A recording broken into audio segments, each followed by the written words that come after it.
Okay, let's talk about hybridization, folks. I'll give you a minute to gather yourselves. Okay, so here's the thing.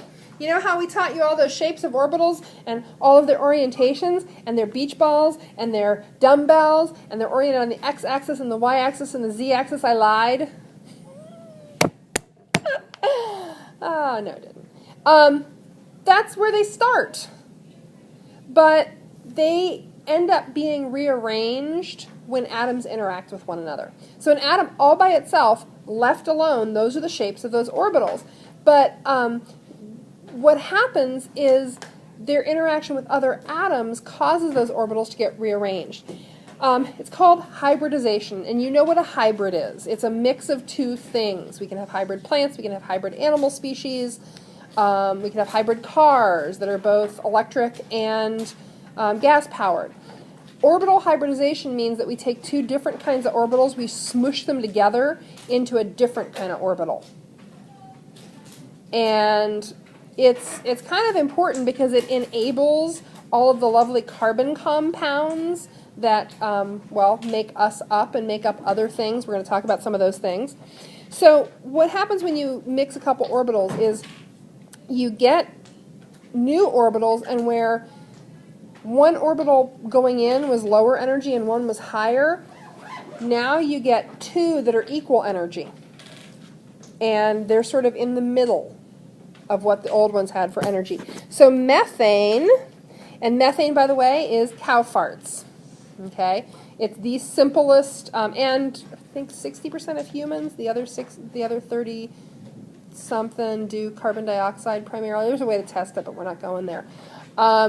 So methane, simple carbon compound, one carbon molecule surrounded by 4 hydrogen. How can carbon bond 4 times? Did this bother anybody? The fluorines, they line up. Oh, hey, you have one orbital with only 1 electron.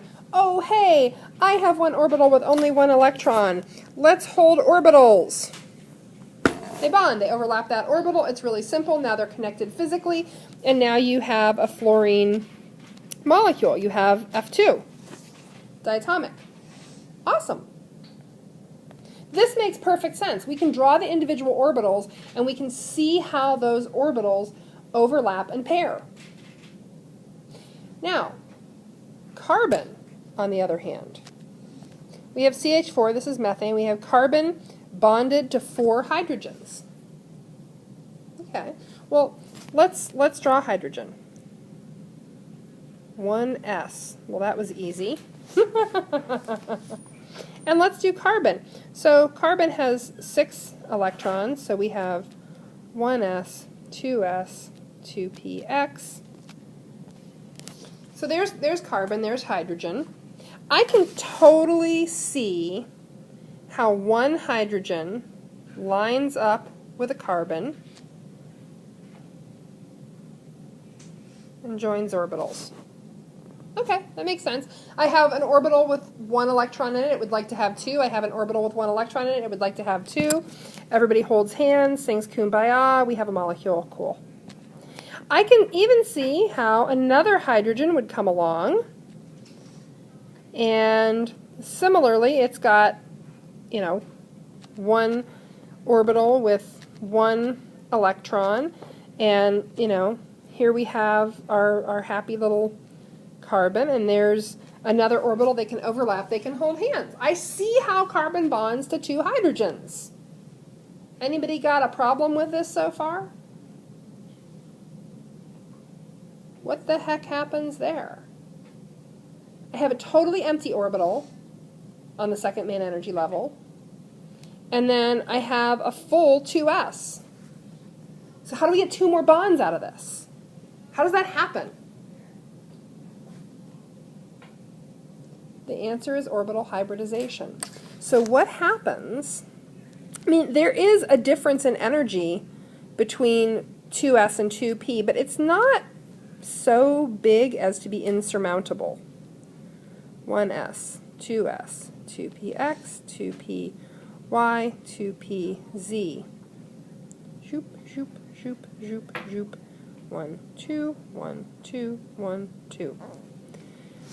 what happens is that that 2s gives up an electron, and basically you take these 4 orbitals, all the orbitals on the 2s level, all those valence, all those outer level orbitals, and instead of there being 1s and 3 p's, they each sort of smush their density, and what you get are 4 orbitals that are all identical in energy and that each have 1 electron in them.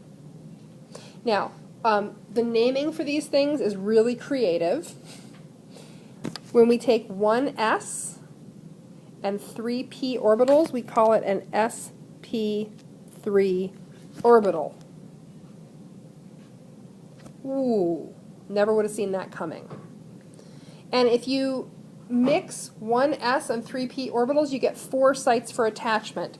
That's what makes methane possible. If you take other configurations, there, I should finish that off. So that's how we get those 4 orbitals that can each bond with a hydrogen. And so we get those 4 bonds on carbon. That's really actually very central to life on our planet. Two chemical things that kind of allow for all the types of life that we know to evolve are the shape of water, literally the bond angle in water, and how it changes when water freezes, and the fact that carbon can bond 4 ways. Because you are a carbon-based life form, all the plants we eat, the living things on this planet are all based on carbon. A few weird exceptions down at the bottom of the ocean that are based on sulfur, but we don't talk about them. They're like the black sheep of the biological family. That's actually pretty interesting. But yeah, for the most part, the fact that carbon can bond 4 ways, the fact that these orbitals hybridize and we take 4 orbitals and smash them into now 4 equal sp3 orbitals allows life on this planet to exist as we know it. Allows for the kind of chemistry we see here. Okay. That's not the only hybridization that can happen. That's just, I think, the easiest one to understand. It's easy to see how that works. Oh, you know what I should do, though? What I should do is correct that. Here's what I really should do. Now, instead of this being a 2s, it is a, whoops, 2 sp3 orbital. So it's no longer a 2s orbital, it's a 2 sp3 orbital. And I'll just copy those in there. Copy, paste, because they're actually it's no longer a 2s orbital. It is a different thing now. Ah, darn it.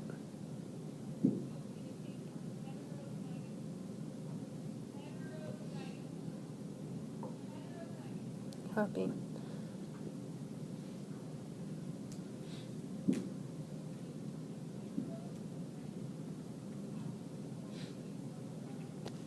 So we have 4 equal energy orbitals. I do think this is the easiest one to explain. So let's look at some of the other kinds of hybridization that happen.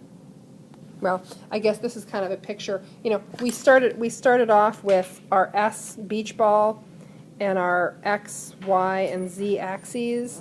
We mush them together and we get something like this. So it's still sort of on X, Y, and Z axes, but it's not always straight along the axis. Okay. Hybridization is what allows you to have linear molecules. It's what allows you to have trigonal planar molecules. It's what allows you to have a tetrahedral molecule. So an sp3 gives you a tetrahedral. Let's look at an instance where we create an sp.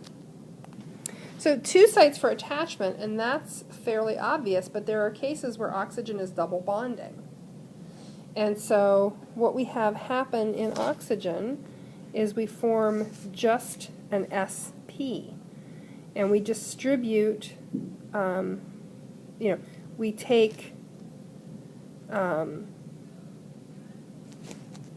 okay, I'm struggling to come up with an example for an sp hybrid, so sadly we are just going to skip it. But what I'm going to say is, what types of orbitals do you think get added together to make an sp? So an sp3 was 1s and 2 p's. What do you think goes into an sp? 1s, 1p. So is 1s plus 1p. And sp2, 1s, 2p's equals 1s plus 2p's. And you can see how that would allow for, you know, a central whatever to have bonds on either side, because here you have an sp that's sticking out to either side. With the trigonal planar, you now have something, and that C stands for central atom, not, I should make it just a plus sign. You know, you have the ability to have bonds sticking out at 3 equal angles. So you're allowed, you get that trigonal planar geometry. Okay. It's not, I don't expect you to know a lot about orbital hybridization. It was a concept I had never heard of until very, very far into college chemistry, and it kind of caught me off guard. So you're aware of it. You probably should understand that simplest example. Carbon is so easy to see it with. It makes so much sense in carbon. And it's a little less clear, I think, in the other hybrids. But I want you to be aware that it exists. It's not something that you have to have a backwards and forwards understanding of, but I want you to know about it. And it's one of the things that really allows the geometries that we see. Okay, here's what we're going to do. We're going to stop. Tomorrow, we're going to wrap up this chapter. We don't have a whole lot more to talk about. We have some small concepts to talk about. You will have your test on Monday. It will be fairly short. You'll have some Lewis structures. You will have some conceptual questions, some multiple choice, and you'll probably have some, like a little writing prompt. I'm trying to do more of that writing and literacy thing in here. Questions, comments, concerns? Next.